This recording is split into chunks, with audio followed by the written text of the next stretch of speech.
Uy katta bo'lishi shart emas, to'g'ri loyihalangan bo'lishi muhim. Xonadonimiz kirib kelishingiz bilan ikki tomonimizda shkaf uchun joy tashab ketilgan. Shkafimiz eshiklari baland. Patologiyacha shkaf qilingan ikki tomoni ham.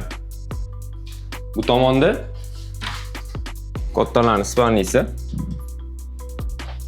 Bosh tarafini mягкий qilganmiz. O'ng tarafiga shkaf qilib berganmiz. Ikki tomonida ham rozetka bor, bemalol foydalanishga.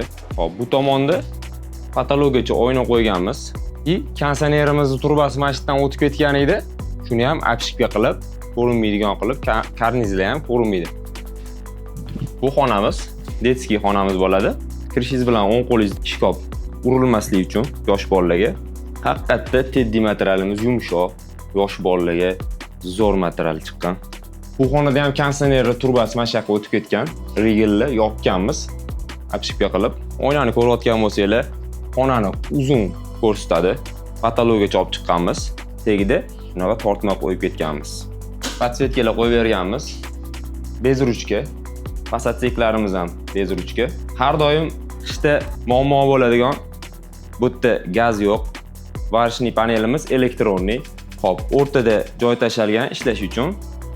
Keyin moyka. Yana bitta narsa bu yerda stroyniy xolodilnik qo'yilgan.